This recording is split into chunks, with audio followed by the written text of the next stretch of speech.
We really wanted to reach out to Joe. Yeah. In a benign and nice, kind way. Everything that Islamophobic people are angry about Islam with is found in Judaism.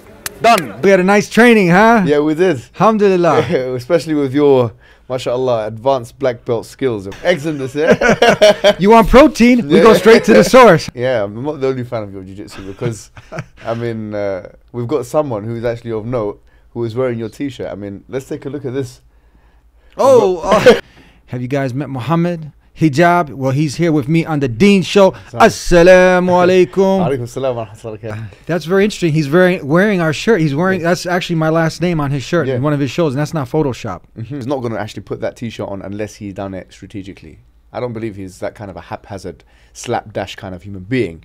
So I think it was a message, and I think it was a positive message. So maybe we can go through some of these videos. The term radical Islam gets thrown around.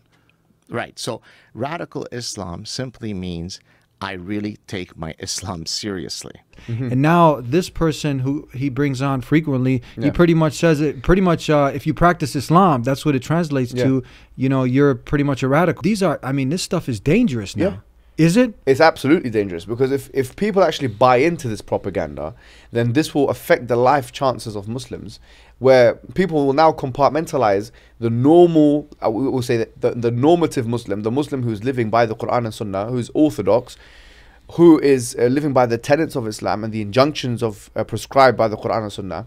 People will now, according to this, who have no knowledge or have no exposure to Islam, see that person as somewhat of a threat to their way of living, to their person, to the actual person.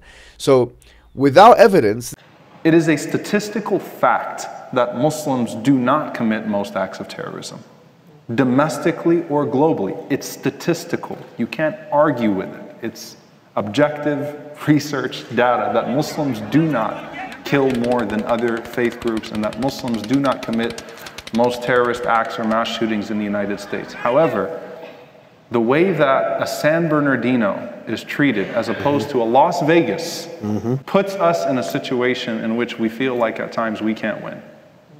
Because we have to defend every lunatic that takes 1 life or 16 lives, whereas other groups of people are given a pass even when a person may be claiming their faith or belong to their group and could murder 60 people without anyone facing any repercussions for that. And our children have to bear the burden of that. And if you think about how unjust that is. So this kind of claim to be actually put on air on a massive podcast like Joe Rogan's podcast is, to be honest with you, a very irresponsible thing for Joe Rogan to acquiesce to and to allow to happen on his podcast. How can he make it right?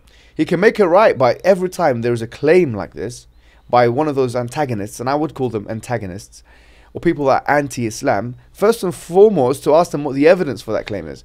And secondly, as you've mentioned at the beginning of this show, he has to now allow for Muslims to be able to put the argument, because he's never had a Muslim, pro-Islam, orthodox Muslim on the show putting forward the case for Islam and answering the questions and the misconceptions. You ready to go?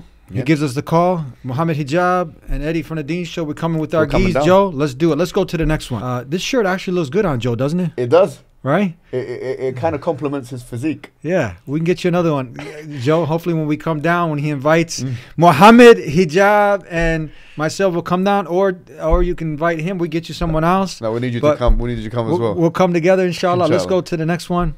God willing, Joe Rogan. He can go through this also. It'll be a lot of fun for him as well and many of his viewers. Let's go to the first one, and then we'll get your comments on that.